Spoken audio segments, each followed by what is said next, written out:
welcome in to episode 4 of Off the Record. I can't believe that it's already been a month of working on this show.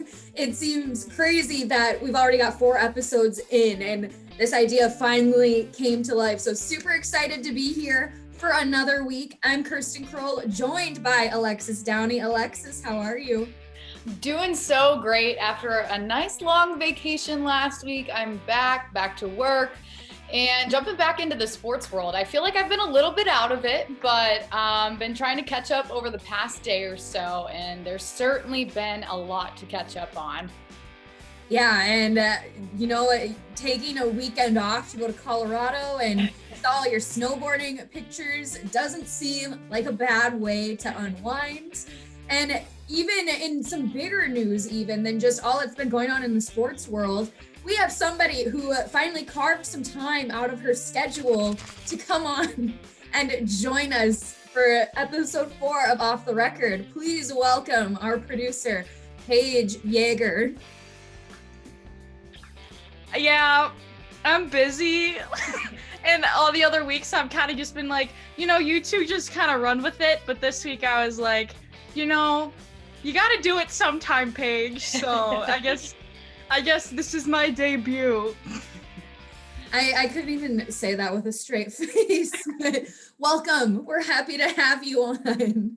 Thank you for finally allowing me to be on the show I edit every week. It's a blast to be here. You're doing great work. I'm a big fan. Thanks. So Paige, why don't you introduce yourself? Tell us a few things about you, just so the audience gets to know a little bit more behind our producer. Cool. Normally I'm the one asking those questions, so it's kind of fun to be on the other side for once. So grown up in Minnesota, definitely a Minnesota sports fan. Except I think the Timberwolves just have like the all-time losing franchise record officially now. So regardless, the retro memorabilia on the wall is still very much appreciated. A Wild fan, a Twins fan, huge golf fan. Grew up playing golf my whole life. I'm just loving life. Living in my brother's basement. It's awesome. And Paige, you mentioned the busy schedule that you have. You've always been somebody who, in my opinion, has been the perfect example of somebody who grinds. You wear a lot of different hats. Talk about some of the different things that you have going on right now. I'm a production assistant at Fox Sports North. Soon to be Bally Sports North up here in kind of the Minnesota, Wisconsin hemisphere of teams. So do a lot of work helping cover the Timberwolves, the Wild. And then speaking of the Wild, I also have another part-time job with the Wild as a team on their social content. That's been really fun as well. Other than that, just kind of as things pop up. I don't really like to say no to things. So, and a podcast and YouTube show. Well, now I feel like the odd man out between you guys, but Paige, you mentioned you love golf, and there's been a lot of golf news going on, specifically with Tiger Woods. Why don't you jump into that? So I think like as any golf fan growing up, you idolize Tiger Woods. You idolized him just because his work ethic is immense. He's a good example of what you put in, you get out. And just growing up, I always looked up to Tiger Woods. It was, I think, the 2016 Ryder Cup. I hope I get that year right. It was in Minneapolis. And I skipped school and I went like any golf fan did. And I got about 2 feet from Tiger Woods and I took as many pictures as I could. And I will remember that day for the rest of my life because he's made that much of an impact. To kind of go off that impact, just what happened in that car accident kind of shocked me. And I know it did with a lot of other golf fans in the world. I think right when it happened, I called my dad. The same thing I did with Kobe. Dad, this happened to Tiger. Have you heard? Oh my gosh, this is crazy. And our whole family was kind of just in shock with Tiger. The thing with Tiger that's in discussion right now is, can he come back? And it's really similar to the Ben Hogan situation. And I think 1949, it was in the 40s. I can tell you that. But Ben Hogan, he fractured his pelvis and had all these horrific things happen to him as well. He was 10 years younger than Tiger, so that might have played, but he actually came back and won 6 majors after his accident. Don't know if that'll happen with Tiger, but I was reading something today about Tiger that people are just like, we obviously want him as fans to come back. We want to see Tiger on Sunday at the Masters wearing the red and black. But the article was basically going like, and I think I agree, and I don't know if I'm in the majority with this, but I don't know if he needs to come back to prove anything. I think Tiger's the GOAT. Tiger's the GOAT day one. I don't think he has anything to prove, but that impact is so cool, that the ripple effects it's having with the PGA, just different players wearing red and black at the WGC championship last weekend. So like names like Rory McIlroy, he's never ever worn red and black on a Sunday meeting before, just because of his sponsorship with Nike. So props to all the PGA and the LPGA players as well, kind of showing their respects. And Tiger kind of made it Tiger made a statement saying, "You guys are helping me get through this. Thank you very much." So hopefully we'll see him play again, but if he doesn't and he's healthy and can live another different phase of his life, I will be just as happy for him. I think, everything you just said, you said perfectly, Paige. And you brought up Rory McIlroy, how he was wearing his Sunday red. I know after the accident happened, about a day or two later, he also made a statement saying, as much as we do and would love to see Tiger come back, the main thing we should be focusing on is that he's still alive and he can still be a dad to his kids. So I think that just really sent the message to a lot of people. So we definitely wish him the best and hope to see him on the course again. But just like you said, I don't think there's anything left that he has to prove. He's going to go down as a legend regardless. Just hope he's healthy. Praying for Tiger. I definitely need now to invest in a red polo that I do not own, but I will buy one. Paige, thank you again for coming on, giving us some golf insight, which I know I'm speaking for Alexis as well as myself. We could use a little more insight on. We like to go to the range and just mess around, but as far as our knowledge on golf, use a little more insight. So thank you for bringing that to us, and we will have you back on the show again soon. Okay, thanks for allowing me to come on. Thanks, Paige. And now we're going to cut to a quick break, but when we come back, we've got a lot more in store for you guys, from quarterback speculation to the biggest signing, not only of the last week, but maybe of this entire year. Stay with us.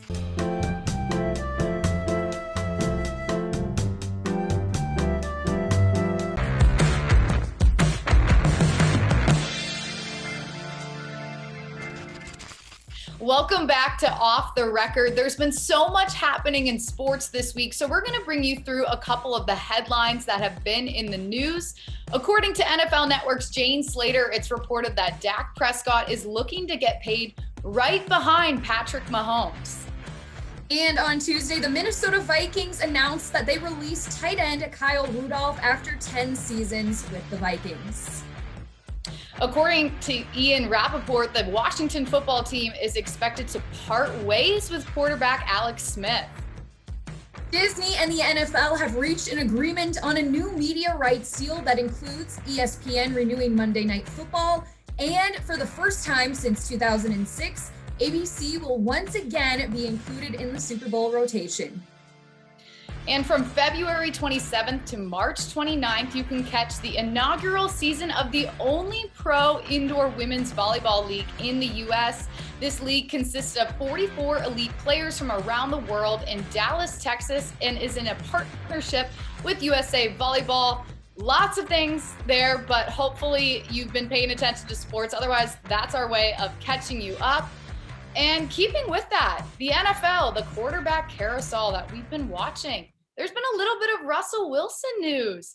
So this week, per Adam Schefter, he said that, well, Russell Wilson hasn't directly asked for a trade. His camp gave the Seahawks a list of teams that he would and only would go to. And these include the Cowboys, the Saints, the Raiders, and the Bears. Kind of an interesting list. Kirsten, what are your thoughts on this? I think things are about to get increasingly more interesting as this offseason progresses. And here's why. After the news broke yesterday that JJ Watt signed with the Cardinals, he is now in the same division as Russell Wilson. Wilson has already discussed his frustration being the most sacked quarterback in the NFL and the lack of protection from his O-line. Now, not only did you have Aaron Darnold, Nick Bosa, and Chandler Jones in your division, but you add JJ Watt to the mix. I don't think Russell Wilson is happy about that at all. And do the Seahawks have the cap space to add the protection that Russell Wilson needs? I just think it's funny that his camp, they didn't formally ask for a trade, but they're just throwing it out there casually. If you ever do want to trade him, these are the terms and conditions almost to see him go. And almost as if he knew he was in trouble with JJ Watt now entering the chat, basically. So I don't know. I see Russell Wilson in the coming weeks really making a push, being probably increasingly more upset with his situation. And I won't be surprised at all if one of these teams he lands on next season. And when you look at those 4 teams, again, the Cowboys, the Saints, the Raiders, or the Bears, I personally think that the Saints would be the best fit for Russell Wilson due to the anticipated retirement of Drew Brees. They also have a team that's been in the playoffs recently. They're a solid team, so Russell Wilson could easily fit right in with that team. But the Saints have a lot of salary cap issues. They're really over the money right now. So I think that would really prevent Wilson from going to the Saints. Otherwise, you look at the Cowboys, they already supposedly have a quarterback. I'm sure you have a couple thoughts on that as well. The Bears, I know Bears fans wouldn't be mad about Russell Wilson joining the team, but again, he's going to cost so much money for whatever team that he could get traded to. It's almost like, what is he worth? When you look at all these other elite quarterbacks around the NFL, how do you decide, how much one is worth compared to another? And especially too, when the value of the quarterback continues to go up, especially when you're coming off of a season that the NFL just saw that was financially struck due to the pandemic, not being able to have any, if reduced capacity of fans. That's a lot of money lost. Can teams really afford to pay some of these players? I think maybe cap wise, you'll see some teams playing it a little bit safer. Even going back to that list, I think you can take Dallas out of the equation right now. Dak Prescott is going to be their starting quarterback next season. And even you have him saying he wants to be paid just like Patrick Mahomes. He's betting on himself. It's going to be interesting. Again, that's a discussion for another time with him coming back from injury. But I agree with you, Alexis. I think the Saints are probably the most appealing on that list to take in Russell Wilson and for him to want to go to.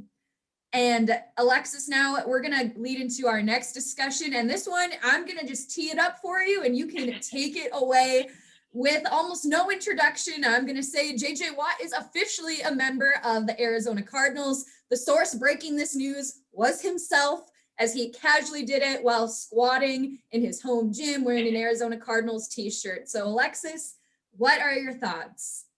So JJ Watt joining the Cardinals honestly did come as a surprise to me. I didn't really see them fitting in his selection of teams. Now I understand, a lot of Pittsburgh fans wanted him to come to Pittsburgh to join his brothers. I'm sure his brothers did. I'm sure his parents did, his family, everyone. But as far as the Steelers are concerned, it doesn't add up in terms of the money that they need to be spreading around. It wouldn't make sense to sign JJ.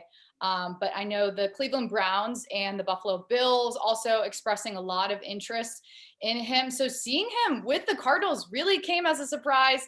DeAndre Hopkins, his former teammate with the Texans, posting a picture on Instagram just a couple days ago, maybe a week ago or so, a picture of the two of them hugging, saying that he wanted JJ to come to Arizona. That kind of led right into it. Hopkins is super happy to have his former teammate back with him. And I think Arizona fans are really excited about this, to see how the team is going to play out. They want to be contenders. JJ also wanted to go to a team that he could potentially make it to the Super Bowl with. Do I see the Cardinals making it to the Super Bowl with JJ? I'm not so sure. I think they do have some strides to go before they get to that point. They're building the talent, I would say. But JJ is already in his 30s. I mean, how long does he have left in the league? How long is it going to take for the Cardinals to get to that? I'm not sure if it's going to work out. I mean, obviously, don't bet against him. Don't wish that that doesn't happen for him. But I guess one other thing I do have to say is I'm glad he didn't go to the Browns, because him facing against his brothers in an already really intense rivalry would have just been a lot for people to handle, including his family, I'm sure. So I think JJ ending up in another sunny state is kind of fitting. And it seems like him and his wife are adjusting to that already. The Cardinals have been posting a lot on their social media, introducing him, showing him around the training facilities. So I think he seems pretty happy with this landing spot. I agree with you in the sense that this came as a shock. I don't think anyone even imagined the Cardinals were on his radar. That was not anything, at least from what I heard, that had been reported. And people are now calling the Cardinals the Arizona Texans, which I think is really funny. You've got JJ, DeAndre Hopkins. And, even just taking those two names when talking about being potential contenders for the Super Bowl, add Kyler Murray, who's at the helm, into that mix. I don't think they're as far away as some people might think. Do I think it's going to happen this year? No. Next year, even? Probably not. It might take a couple of years to really form that roster together and get it where you need it to be to make that deep of a run. But I don't think it's out of the realm of possibility whatsoever. And personally, I think the greatest thing about this entire situation is the Peloton drama. So people thought they had found JJ Watt's Peloton profile, and the whole bio, all it said was Cleveland, Buffalo, Green Bay. I think that's why a lot of people had also thought those were the three teams he's going to. It's one of them that he's going to pick. And so when he announced he was going to the Cardinals, or even shortly before, he made a tweet. He goes, "I don't own a Peloton, stop it." And so I thought that was really funny. People were grabbing at anything, which is another reason why I love speculation season. I love seeing the crazy analogies people come up with, or their reasoning for things, for why they think it's going to happen. And the fact that it came from a Peloton bike profile that wasn't even his, I think is hysterical. I can't even picture JJ Watt riding a Peloton. Like, he is so massive. I can't imagine how I can't either. that would work. I mean, no, nothing against him. He's just like a solid guy. So there's probably a reason he doesn't own a Peloton. He's already got the gym he needs. I'm sure he's got plenty of sources in terms of where he could go to work out. So Peloton probably doesn't need to be in his home. But also, one of the funny things I saw in terms of the speculation, a Pittsburgh account had posted a photo that JJ had posted of him in the gym, and there were weights lined up, and they were almost lined up in the Steelers logo, with a red weight, a yellow weight, and a blue weight. And someone had circled it and said, "Oh, it looks like he's coming to Pittsburgh." And it's just, the internet really shows you everything. It's amazing what people come up with. It really is amazing. And, maybe he did it on purpose. Maybe he didn't. We don't know. We don't know. He was probably just messing with people. He was tweeting some really random stuff this past week. So wouldn't be surprised if he just thought, I'm going to do this just to see what people think. Because the people go crazy for that stuff. But in all reality, it was probably just a funny coincidence. And he did go to the Cardinals on a 2-year, $31 million deal. So that's something to note, because it only is 2 years. So how long will it take for him to get to the Super Bowl? We don't know. But that kind of leads us into the next topic. And Kirsten, I know this is something that you are very passionate about, So go ahead, take it away. Talk about your Minnesota Wild boy. Well, there's only one way to properly have this conversation. So I brought something out of the old closet, and I think it's just really fitting to talk about Kirill Kaprizov in this manner. The Minnesota Wild have not had a player like this in the entire franchise history. A lot of people have been calling him the next Marian Gaborik, and especially after the past couple of weeks he's had, where we got to see his unreal skating abilities, how he was just rounding the edge, just going around the wagon over and over, just his crazy athleticism and his abilities. It's almost like he's a freak of nature, the things that he's able to do. And he's only 23 years old. And he's really showing why he was worth the wait. He is the real deal, the Soviet savior, as some people like to call him. Dollar Bill Kirill, Kirill the Thrill. There's so many things that you can say, but one thing I really want to focus on that's pretty recent in everyone's minds is his month of February, and it was one of the best among all the rookies in the NHL. He scored 4 goals, had 5 assists, all in 8 games, which is averaging over a point per game, and he was in contention for Rookie of the Month for February. It was Tim Stützle who ended up coming away with the honor. There's a lot of people in Minnesota who are saying he was snubbed of that. How can, just based on his stats alone, how can you deny him that honor? But if he wins the Calder Cup or Calder Trophy at the end of the year, it'll all be worth it. And he's my front runner. You look at all this guy has to offer, I don't think there's any rookie that can compete with everything he has. Well, the Wild have certainly profited from him over the month of February. They've done so well in their division. And I will say it is interesting to talk about the Calder Trophy so early in the season per se, because this is such a long NHL season. It's supposed to end in July, which is kind of crazy to think about. We're going to play hockey in the middle of the summer. But you did mention who won the Rookie of the Month for February, Tim Stützle. And I mean, he is going to be Kirill's competitor this season. He had 10 points in 14 games. And I think, the Senators haven't been playing well in that North Division, but the North Division is really tough this season. So it's not to say that they couldn't turn things around a little bit, but Tim Stützle has been a bright sign for them, especially as this obviously is his rookie season. He's really young, 19 years old. He was the 3rd overall pick in last year's draft. But a lot of people, are excited about him as well. So I think the Calder Trophy race is going to really heat up as this season goes. And I'm excited to see what happens. Obviously not rooting against Kirill. I know that he's really getting a lot of fans excited up in Minnesota. He really is. And I'm just going to say it right now. If he doesn't get the Calder Trophy, it's just a snub. I don't care who he's up against, what they do from here on out. It's a snub, and Minnesotans won't forget it. We're putting all our money in Kirill. Kirill is the future. You heard it here first. Well, on that note, I think we're going to head to our next break, but stick with us. We've got our on or off segment and some final thoughts coming off after the break.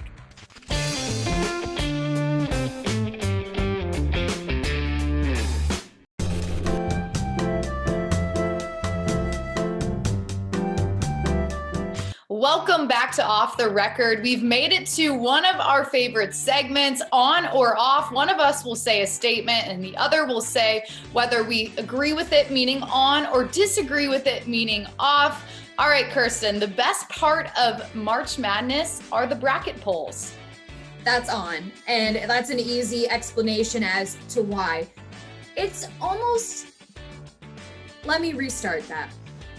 It is the most fun having the utmost confidence in your bracket, thinking you know what is going to happen. You have all of the picks ready, and you put all your money and all your bets on the table with your friends, just so confident. And then as soon as we go into the first games, the very first day of March Madness, that all crumbles because you get all the Cinderella stories, going on, and everything you thought was going to happen doesn't. So the unpredictability of it all, I think, is so exciting. If it was like the NBA, for example, where in previous years it was always the Warriors or whatever team LeBron James is playing for that made it to the finals, that got really stale. Or even in the NFL, it's whatever random team and whatever team Tom Brady is now playing for.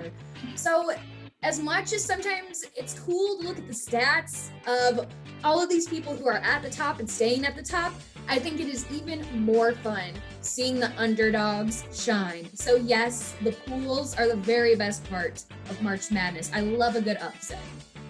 I really can't disagree with that either, because I always get so excited filling out that bracket, and we are so close to getting to do that. It's March, so I really can't wait for it. We were robbed of it last year, so this is our redemption year, and we will have our very own brackets for you guys, so stay tuned for that. Now, Alexis, I have a question for you. This is really recent news, just came out. On or off, Alex Morgan, Sue Bird, Chloe Kim, and Simone Manuel launched their new media company for women called Together. Did they do it at the right time, on or off? Absolutely. I mean, the strides that women in sports have made over the past couple years have been tremendous. And seeing this news today had me so excited. I can't wait to see what they do with it and how it takes off. So having an outlet for women in sports is really something that needed to be done. I'm not sure in the past if there has been one, but with people that are so widely known, like these four women, it's going to be so exciting to see how they use this brand and take it to the top and really showcase all the talented women in sports. And I think it was just really appropriate. I do agree. I got to say, this is so on. I think it was incredibly appropriate that they did it during Women's History Month. I think especially too, all of the conversations we've had this entire past year has been leading to this, a movement for change to empower women. They're also focusing on inclusive storytelling and content that highlights culture and sport. So I think just this is what we've been working towards. Women need, and I think have lacked, a certain platform for the attention that they have earned in their profession. So I think this is the perfect opportunity to showcase it. I think everything, like I said, that we've been doing this past year has just been leading up to it. I don't think they could have picked a better time to do this. And I'm very excited to follow along. I just got to throw that out there as well. And I want to throw out one more thing along with that. Alex Morgan scored her first goal as a mom last week for the U.S. women's national team. And I just think that is so awesome. I'm so happy for her. I've always been a big fan of her, being a soccer player myself growing up. So seeing her accomplish that was really cool. But moving on to our next topic. So Kirsten, it makes sense for the Rockets to retire James Harden's jersey. Now they just announced this. It's a little controversial. What do you think? My gut is telling me to say that this one is off. And here's why. A lot of people, I think right now, have a lot of really hard feelings towards James Harden. They think he quit on them, the team, the city, and just kind of had a really bad attitude towards the end. I believe I had heard that he was saying he wasn't going to show up for practices, wasn't showing up for practices, and just his attitude towards the end in his final days in Houston, I think, was just a really bad taste in a lot of people's mouths. And I think if you are going to retire somebody's jersey, regardless, because he did put his all into Houston, so I do think there's an argument for it on that end. He was the best, if not one of, I don't know who you would really put up next to him, one of the best Houston Rockets to come through that team. And so I don't know if there would be a case as far as talent to put up a better argument for why it should, in that regard, to be retired.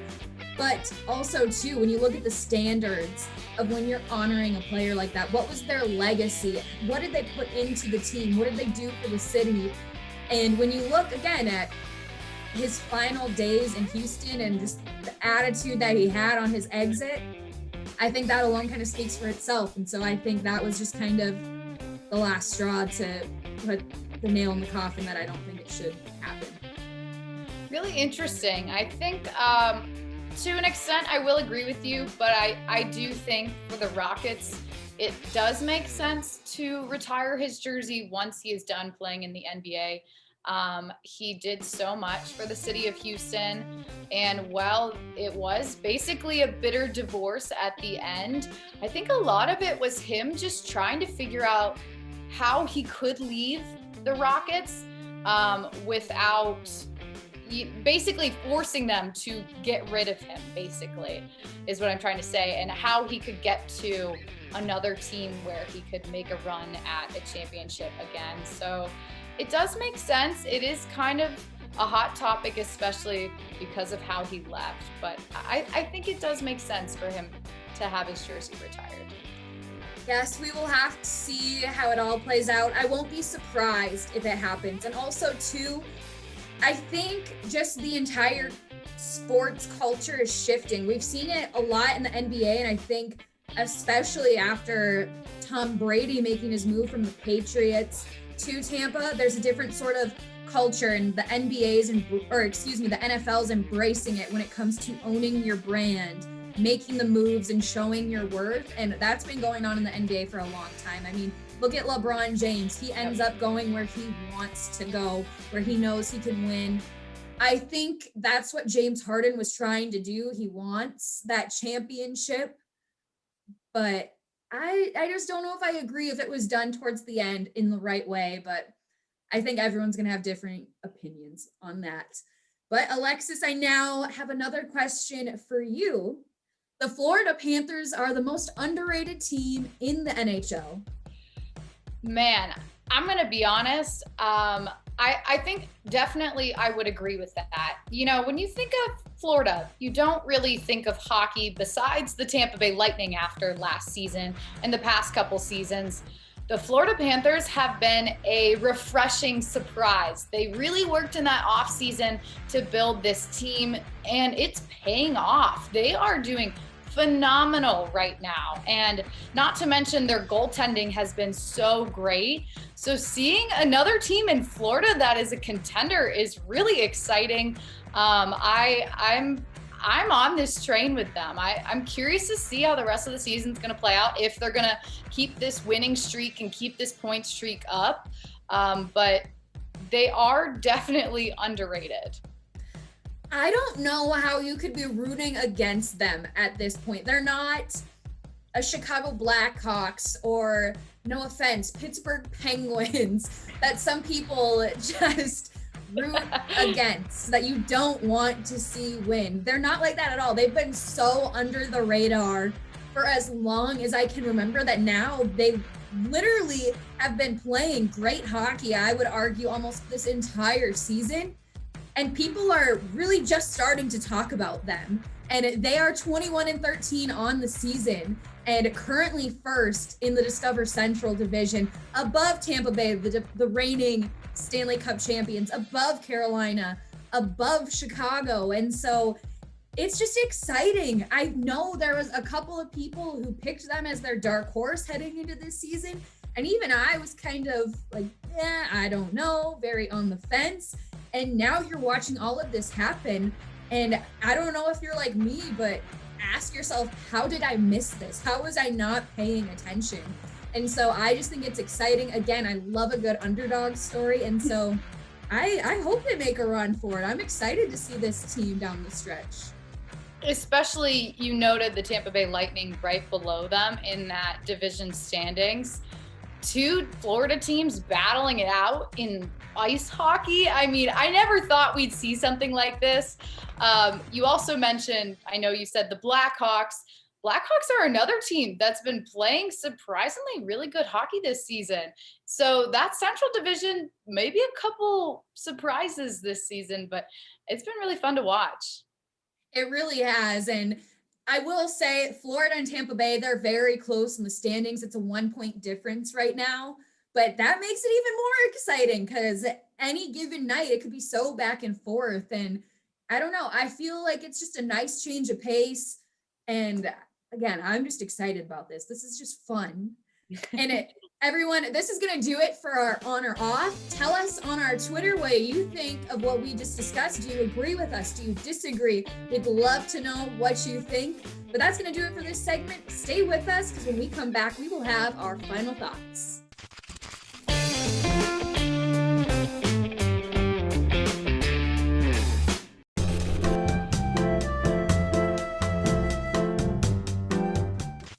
Welcome back to our final segment of Off the Record, our final thoughts. And this week I came across something very interesting. LeBron James says he is interested in recording an album. Now, I don't know if you guys have heard his song that he has with Kevin Durant. I know a lot of people said it was unbearable. They don't want to listen to it, that it was just really hard to because they're not talented vocally. And I think the funny thing about that is LeBron James did tweet saying he wants to do this. His love for music is unreal, but he knows what he's great at. So don't worry, because he's not going to be doing any of the rapping himself, but he has friends who can rap. He did close out that tweet by saying, so I do think this is something that's going to happen. I'm interested in it. I think I'll listen to it for sure. That's just not something you hear. That's pretty unique to me. How many NBA stars, especially of LeBron James's caliber, go and do a rap album? So I'll listen to it. I'm into it. I guess I'll note that I will probably listen to it as well, being from Ohio. LeBron was the guy growing up. He still is the guy. So I guess I'll listen to it too if it comes out. But I wouldn't say rap is my first choice, but maybe he could have some help from his son or something, his kids, kind of guide him into what is today's rap. I don't know, but it'll be interesting to see if that happens. And in my final thought, I have a big shout out to the Professional Women's Hockey Players Association on making history over the weekend. They were the first pro women's hockey game to ever be played at Madison Square Garden, and it was the first broadcast live on national television on Sunday. It's a part of their 2021 Dream Gap Tour, so that's super cool, especially heading into Women's History Month. Just really amazing steps towards making the sport of hockey more equal across the board for women and men. I, again, couldn't have said that better myself. It's the definition of growing the game. There's been so much support from tons of professional hockey players, and it's just gained a lot more momentum. I think this is the perfect time to do it during Women's History Month. And again, can you imagine what those young girls who want to play hockey, whose brothers play hockey, and just think, I don't know if I can do that. There's not a lot of people like me who do play, who now see these women on this platform doing such big things. That to me is just so cool. And I know Kyle Turris too, on her turf, had a nice quote from him saying, I want my daughter to have the same opportunities as my son does. And so I think this is a perfect example of that. I think we're going to just continue to see even more momentum for it moving forward. And this is just the start of an awesome, awesome chapter for women's hockey. Definitely just the start. So that about wraps it up this week. Thank you for tuning in wherever you are in the country. Make sure to follow us on our Twitter, OTR Sports Talk. Subscribe to us on YouTube, whether you're listening to this on our new podcast platforms or watching on our YouTube. We totally appreciate it. For Kirsten and myself, thanks for tuning in, and we'll see you next time.